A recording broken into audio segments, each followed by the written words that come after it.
Hey guys, sorry I can't be there today. I'm going to give you the last three comma rules in this Word doc so you can watch up here and see the examples. So I think we're on rule number 10.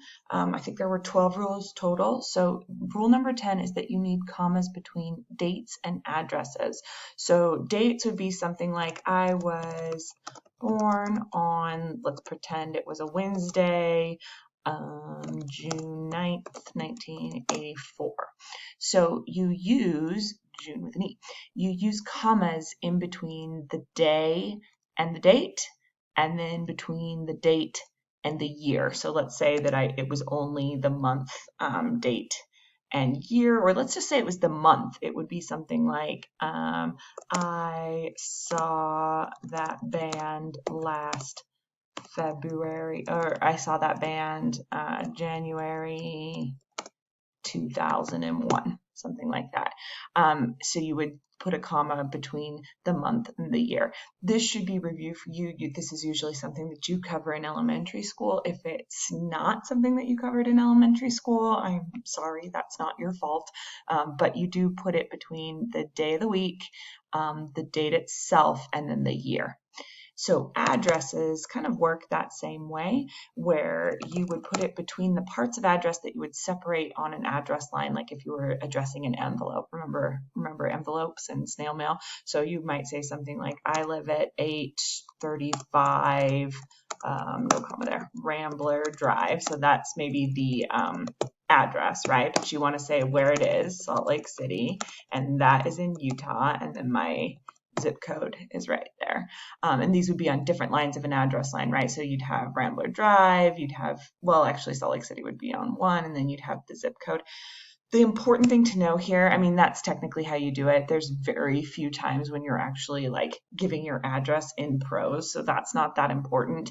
The ACT will never test you on like full addresses like that, but the ACT sometimes will ask you about the city state thing. So I was born in Sacramento, California.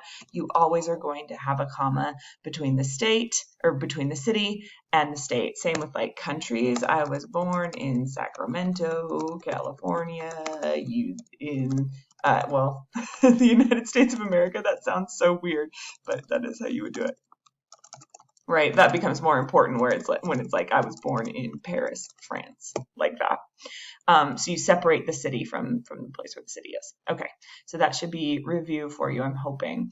The rule with quotations is that if you are going to use, we can even write this out, if you use an attributive verb, you use a comma after that attributive verb. An attributive verb is a word that basically announces that you are about to use a quotation. So something like writes, argues, says, proclaims, any word that says, hey, I am about to give you some dialogue, or I am about to give you a quotation. So something like Sam said, I love this class.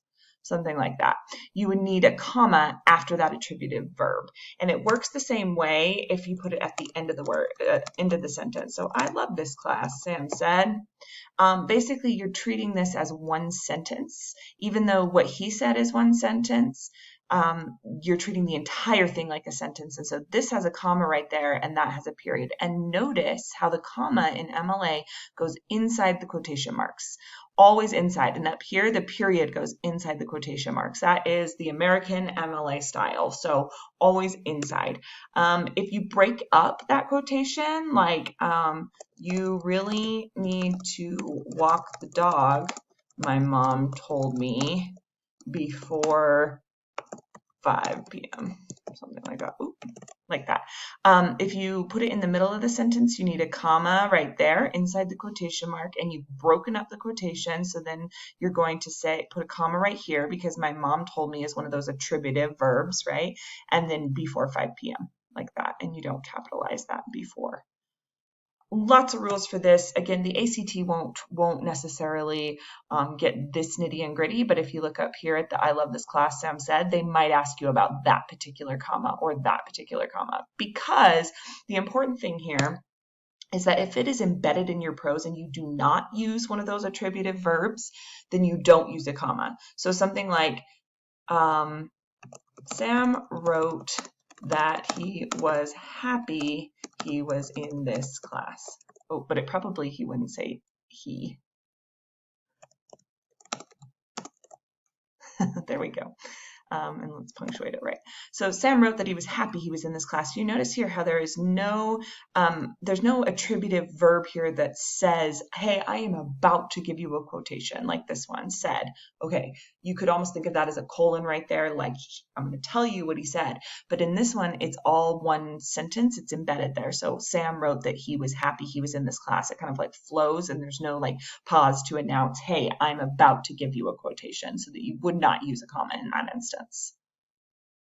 Okay, we're going to practice that more when we're integrating quotations into our arguments, but let's move on for now. The other and last rule is when you are directly addressing somebody, you are going to put a comma after that person's name. So like if you were to like say, Peter, why did you, I don't know, drive that direction?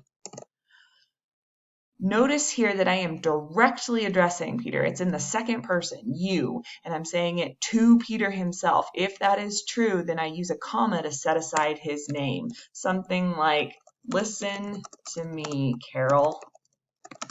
I want you to walk the dog. So I've set aside Carol's name because I am talking directly to Carol. So you use a comma to set aside that name, and that's whether it's the beginning, the end, or I bet it could be in the middle too. Like, what do you think, Carol, about this plan? I mean, that sounds like very awkward, but maybe if you were transcribing some sort of dialogue, you would put it that way.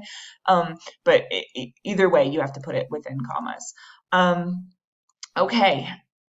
There is one thing I wanted to clarify because the last class was having a really hard time. That's selling them short, but they were having a little bit of a hard time with this. We didn't, with one of the rules, it was about non-essential information and interruptions. And we really covered non-essential information, what information is not essential for that sentence. But let's talk a little bit about interruptions.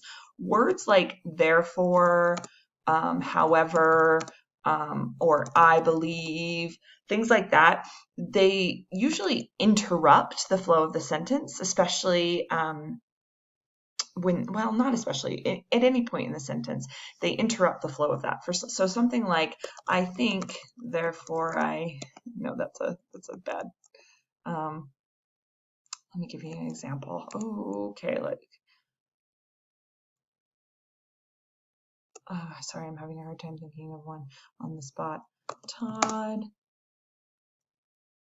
wants to go to the park, I believe, because he is full of energy. There's one. So this I believe right there is extra. It's like I don't necessarily need that. It's an interruption to the sentence. You do the same thing with however.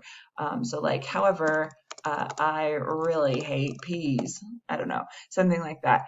It's an interruption to this idea of I really hate peas. It's just this extra word, and so you set that aside with commas too. Okay, that's going to come up in the comma exercises that you're doing. So in the comma exercises, I want you to make sure that number 1 through 20 is complete in the back of that comma page. So fix number 1 through 20. You've already done a lot of those, but I think it's like something like number 8 through 10 you haven't done, and then like 15 through 20.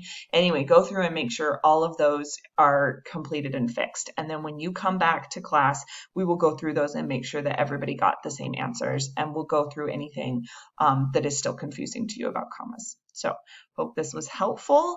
There you go, and I will see you soon.